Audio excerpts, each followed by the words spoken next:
আজ আমি আপনাদের সাথে শেয়ার করতে এসেছি খুবই সাধারণ একটা মাছ ঝোল রেসিপি। তো আসসালামু আলাইকুম, কেমন আছেন সবাই? আলহামদুলিল্লাহ আমি ভালো আছি। চলে আসলাম নতুন একটা ভিডিও নিয়ে, অবশ্যই ধৈর্য সহকারে দেখবেন। তো বাজারে গিয়েছিলাম মাছ কিনতে। আমি সাধারণত মাছ কিনলে একটু জীবিত মাছ কেনার চেষ্টা করি, কারণ অন্য মাছ কিনলে আমি খাইতে পারি না, আমিও না, আমার ফ্যামিলির কেউ না। তো সেই হিসেবে কিনেই নিয়ে এসেছি, একটা রুই মাছ নিয়ে এসেছিলাম। মাছটা মোটামুটি কেটে পরিষ্কার করে নিয়ে এসেছি, আর আমি বাসায় এসে একটু পিস পিস করতেছিলাম, কেন ওদের পিস করা আমার মাঝে মধ্যে পছন্দ হয় না, এই জন্য ভাবলাম আমি নিজেই কাটি। তো এই পর্যায়ে হচ্ছে আমি বাজার থেকে মাছটা জাস্ট পরিষ্কার করে নিয়ে এসেছি এবং বাসায় কাটতেছিলাম। তো মোটামুটি ডিম হয় নাই বলে মাছটার একটু তেল টেল আছে, এজন্য মাছের পরিমাণ ভালো আছে। কেননা ডিম থাকলে পেটির দিক থেকে একদমই পাতলা হয়ে যায়, আর খেতে মাছের স্বাদও ভালো লাগে না। এজন্য ডিম ছাড়া একটা মাছ নিয়ে আসতে চেয়েছিলাম, তো সেরকমই পেয়েছি, মনের মতন হয়েছে। তো আলহামদুলিল্লাহ।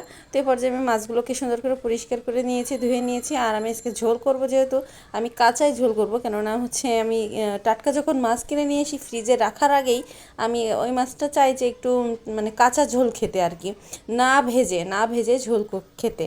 তো এই পর্যায়ে হচ্ছে আমি কড়াইতে একটু পেঁয়াজ লাল লাল করে নিয়েছি, একটু বেশি করে পেঁয়াজের পরিমাণ দিয়েছি, আর একটু পেঁয়াজ বাটা দিয়েছিলাম, একটু কাঁচামরিচ বাটা ছিল, আর লবণ হলুদ এগুলা দিয়ে মরিচের গুঁড়া দিয়েছি, দিয়ে একটু ভালো করে কষিয়ে নিচ্ছিলাম মশলাটা।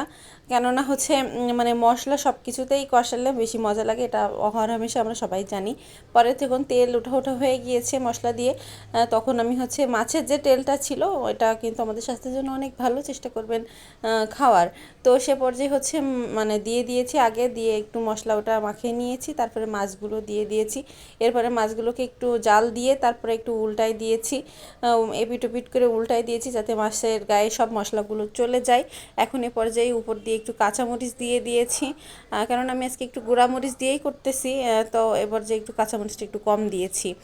আর এখন পানি দিয়েছি পরিমাণ মতন, আর মাছে তো বেশি পানি লাগে না। এবার হচ্ছে আমি একটা ঢাকনা দিব, তাই দেখি ঢাকনাটা ছোট, তো পরে আবার একটু বড় ঢাকনা নিয়ে দিয়ে দিয়েছি।